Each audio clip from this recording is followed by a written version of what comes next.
कुचबिहार जिला तृणमूल कांग्रेस ने आरजीकर कादम्बिनी की मौत के मामले में न्याय की मांग करते हुए एक रैली का आयोजन किया।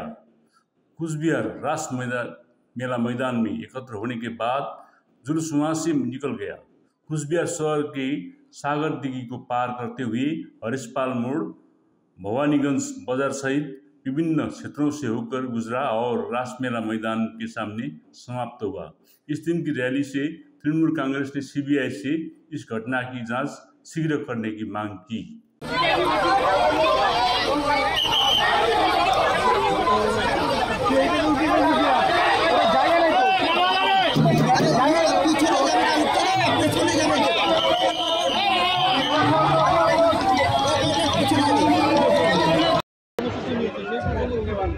বলছি তো যে একটা চক্রান্ত হচ্ছে, একটা সংকীর্ণ রাজনৈতিক চেহারা দেবার চেষ্টা হচ্ছে। এই ঘটনাটাকে আমরা নিন্দা করছি। আমাদের রাজ্যের মাননীয় মুখ্যমন্ত্রী ফাঁসি চেয়েছেন,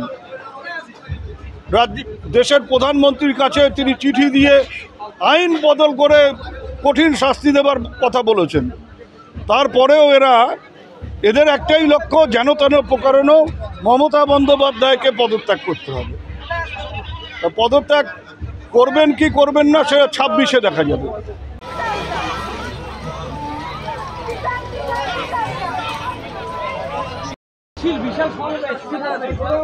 আমাদের তো সিবিআই এর কাছে দাবি অবিলম্বে এই মামলার সুরাহা করতে হবে। আজকে 11 দিন হয়ে গেল সিবিআই এর হাতে মামলা কেস গেছে, এখন পর্যন্ত 1 ইঞ্চি জায়গা সিবিআই এগোতে পারেনি। ওই যে একজন ধরা পড়েছিল 24 ঘন্টার মধ্যে, রাজ্য পুলিশ ধরেছিল, তারপর থেকে আর ওই একজনকে এখন আর 2 জন করা যায়নি। তাহলে সিবিআই কি করছে? এত ঢাক ঢোল বাজিয়ে নিরপেক্ষ তদন্ত, অনেক বেশি এফিসিয়েন্ট, যারা তদন্ত করছে তারা অনেক বেশি এফিসিয়েন্ট স্টেট গভর্নমেন্টের পুলিশের চাইতে দাবি করে। এই অবস্থায় তারা এখন পর্যন্ত 1 ইঞ্চি এগোতে পারল না।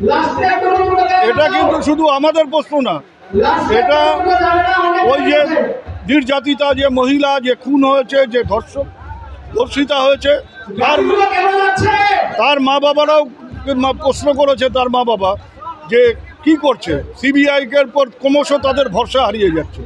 এটা শুধু ওই 1 জন 2 জন 10 জনের ব্যাপার না, সারা রাজ্যের মানুষ এখন বুঝতে পারছে যে এটাকে নিয়ে নোংরা রাজনীতি করবার চেষ্টা হয়েছে। যারা এই রাজ্যে শূন্য তারাও দখল করতে চায় নবান্ন। তার ফলে এরা একটা অশান্তি করবার চেষ্টা করছে। বিজেপি সিপিএম মিলে অশান্তি করতে চাইছে, বাংলার মানুষ প্রতিরোধ করবে।